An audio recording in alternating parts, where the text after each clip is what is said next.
Hello and welcome to the data extraction video.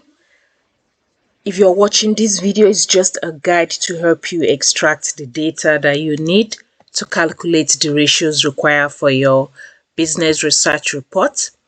I expect that by now you have set up the Excel file that you're going to be calculating your ratios in. You should have these items typed here, which is what we need for the ratio calculation. I have this on Brightspace. If you've not done that, I expect you to go to Brightspace and see the template and have this typed before you come to follow the video to extract your data. In this example, I have 5 years worth of data. You're expected to have a 10-year worth of data. The process is the same. It doesn't matter. So I'm going to be using this. First, I'm going to copy the years because I've not typed that out and paste it right here before I start putting in the data. So those are the years that I need there. The first item that I need is my current asset, which means I have to find the current assets. Because it says these are balance sheet items, it means I should be able to find the current asset value in the balance sheet. So I'm already in my balance sheet, which is what you can see right down here. I'm going to have to search for current asset. To do that, this is where I have the items name for all the key items in this balance sheet. I'm going to come right here to the A column. I'm going to click on that. As you can see, the whole of the column has been highlighted. The next thing I'm going to do is come right here and click on Find and select. So I'm going to click on that, choose Find. I'm looking for my current asset, so I'm going to type in current asset. And then I'm going to say Find to see if I can find my current asset. Once I say Find, you can see right here that this is where we have the current assets, but this very column is empty, so don't be surprised.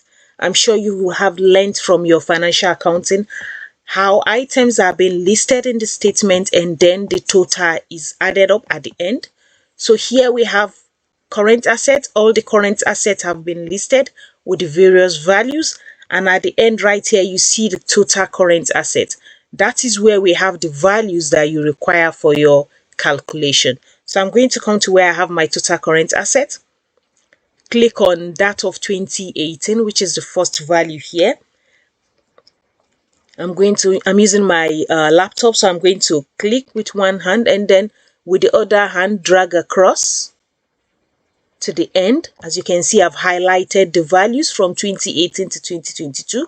All I need to do is Control C. I'm going to copy that.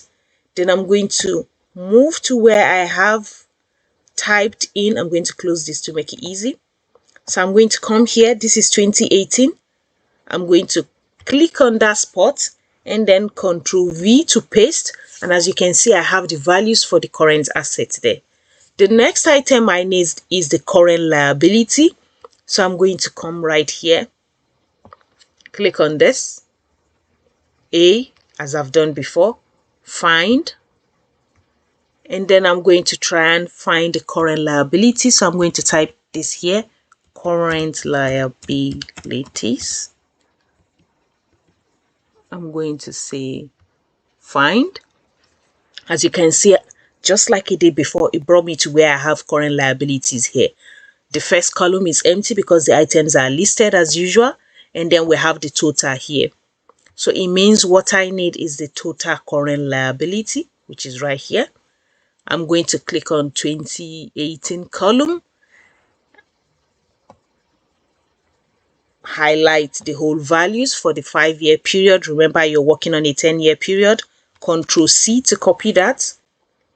What I'll do is go back up here to where I have typed the current liability, and I'm going to click on the first column for 2018, Control V, paste. I have my current liability. So you can continue the process until you've been able to extract all the data that you need for your calculation. So it means you're going to find your total assets, the total liability, and every other item on your balance sheet.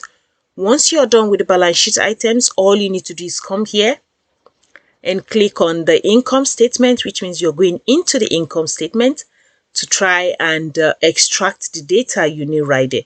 So in the income statement, you can follow the same process to search for what you need. Let me go back and check. What do I need? The first item that I need on the income statement is the cost of goods sold. So I'm going to go to my income statement, click on the A column, use the find as usual. I need a cost of goods sold. This could be the same as a cost of sales or cost of revenue. So if you like, you can look for, I'll just say cost.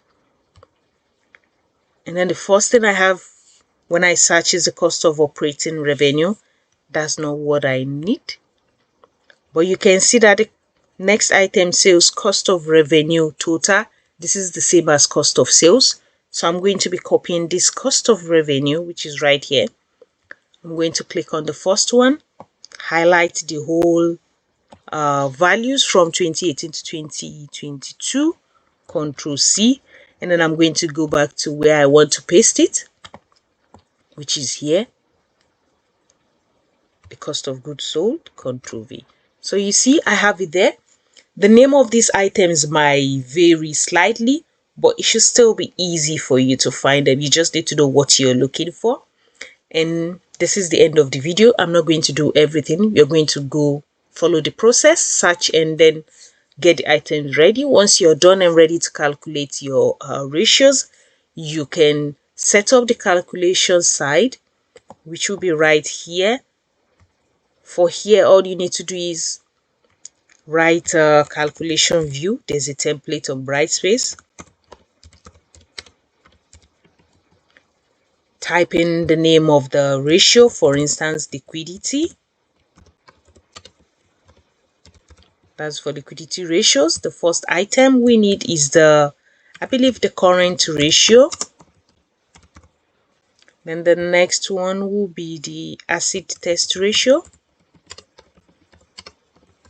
Once you have all this completed, it means you can calculate your ratios. I have a video to help you with that as well. Links are on Brightspace. You should look at that. Make sure you have the relevant years. I can always copy and paste the years to make it faster. I don't have to type, so copy paste, and that is it. Once you've done this, you've gotten all the items and fill in the values, then you can go ahead and watch my second video and calculate your ratios. I'll see you some other time. Bye.